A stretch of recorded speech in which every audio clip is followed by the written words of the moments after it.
Sebagai pemimpin, kita harus akui bahwa berselisih pendapat dengan orang lain bukanlah hal yang kita pelajari secara natural atau secara intensional.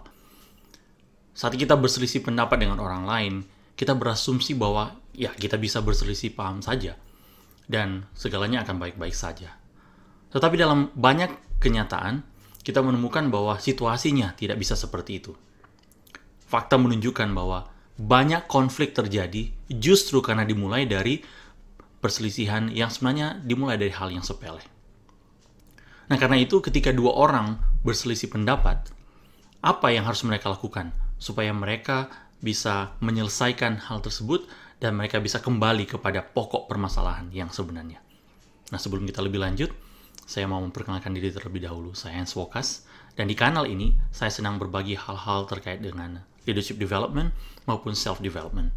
Kalau kalian baru pertama kali berkunjung ke kanal ini, maka saya ajak kalian untuk subscribe terlebih dahulu, dan pastikan kalian juga mengaktifkan lonceng supaya kalian mendapatkan notifikasi setiap kali ada video baru yang diunggah di kanal ini.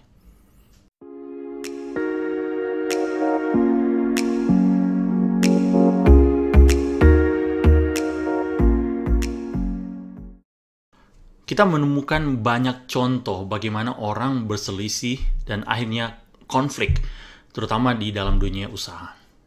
Nah, ada salah satu contoh yang sangat terkenal yang kita bisa pelajari hingga saat ini, yaitu perselisihan antara Bill Gates dan Paul Allen. Nah, kita tahu Gates dan Allen ini pertama kali bertemu waktu mereka di bangku SMA.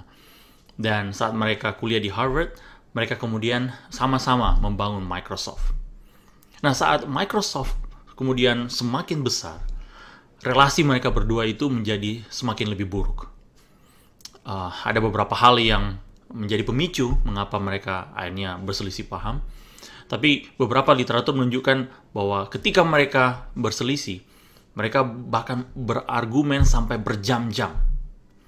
Dan ada satu masa di mana kemudian mereka sudah tidak bisa direkonsiliasi lagi, adalah saat Bill Gates kemudian merekrut Steve Ballmer yang kita ketahui bersama kemudian menjadi CEO dari Microsoft. Nah, ketika dua orang berselisih, apa yang seharusnya dilakukan supaya perselisihan ini tidak menjadi satu konflik? Nah, setiap kali ada dua orang yang berselisih paham, saya menyarankan ini. Kalian mundur sejenak, supaya kalian bisa melihat situasinya dengan lebih jernih, dan coba refleksikan pertanyaan-pertanyaan berikut. Setidaknya ada 6 pertanyaan yang saya tawarkan untuk kalian pikirkan. Pertama, apakah kalian setuju akan tujuan dari apa yang kalian sedang kerjakan? Ini menjadi hal yang sangat esensial. Karena kalau kalian tidak setuju dengan apa menjadi goal dari yang ingin kalian capai, ini akan menjadi sangat sulit. Karena biasanya goal ini terkait dengan hal-hal yang esensial.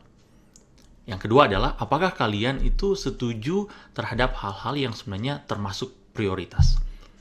Nah, ini menjadi juga hal yang krusial, karena ketika kita gagal menentukan prioritas, dan kita tidak setuju terhadap prioritas yang kita harusnya pikirkan bersama, ini menjadi semakin lebih sulit. Selanjutnya, pertanyaan ketiga. Apakah kalian itu setuju terhadap rencana yang kalian kembangkan sama-sama atau susun sama-sama untuk mencapai tujuan yang telah kalian tetapkan? Menarik bukan untuk kita pikirkan baik-baik hal ini. Apakah kalian setuju terhadap rencana yang telah kalian susun? Keempat, apakah kalian sepakat dengan peran dari masing-masing ketika kalian berusaha mengerjakan atau mengimplementasikan rencana yang telah kalian susun? Yang kelima, ketika ada masalah yang terjadi, apakah kalian setuju atau sepakat akan apa sebenarnya yang menjadi masalah yang kalian hadapi bersama? Yang keenam adalah, setelah kalian mampu mengidentifikasi masalah, apakah kalian kemudian sepakat tentang siapa atau apa yang menyebabkan sampai masalah itu terjadi? Nah, kalau kalian perhatikan baik-baik, daftar pertanyaan itu sebenarnya bisa lebih panjang. Tetapi poin saya adalah, sangat penting untuk kita memiliki mata yang jernih, untuk kita mampu melihat hal-hal yang sebenarnya kita telah sepakati, dan hal-hal yang tidak kita sepakati. Selanjutnya adalah kita harus benar-benar memiliki kesepahaman dalam melihat hal-hal yang sebenarnya esensial atau hal-hal yang sifatnya sebenarnya hanya details. Jadi ketika kita, seperti yang saya sampaikan di awal tadi, ketika kita itu tidak sepakat dengan hal-hal yang sangat esensial, akan sangat sulit untuk kita menemukan solusi. Tetapi ketika kita telah menyepakati hal-hal yang sifatnya esensial, maka kita sebenarnya bisa merelakan hal-hal yang sebenarnya sifatnya details, yang sebenarnya tidak terlalu memberikan sumbangsi kepada proses yang sedang berlangsung atau kepada rencana yang kemudian akan dikerjakan bersama. Nah, pastikan kalian mengingat ini. Saat kalian terlibat dalam perselisihan pendapat, pastikan bahwa disagreement ini sebenarnya hanyalah kepada hal-hal yang sifatnya details, bukan hal-hal yang esensial. Ketika kalian telah sepakati bahwa perselisihan ini terjadi kepada hal-hal yang sifatnya detail saja, maka kalian bisa mulai mengidentifikasi situasinya lebih jauh untuk kalian bisa menemukan apa sebenarnya yang menjadi pokok permasalahan dari apa yang kalian hadapi bersama. Nah, kalau kalian misalkan mempunyai solusi yang lain terkait cara handle disagreement yang terjadi antara kalian, saya ajak kalian juga untuk berbagi di kolom komentar supaya kita boleh melanjutkan diskusi.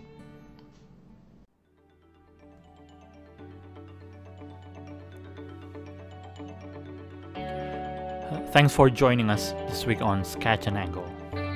If you found value in the show, we would appreciate it if you would simply tell a friend about the show. And be sure to tune in next Monday for our next episode.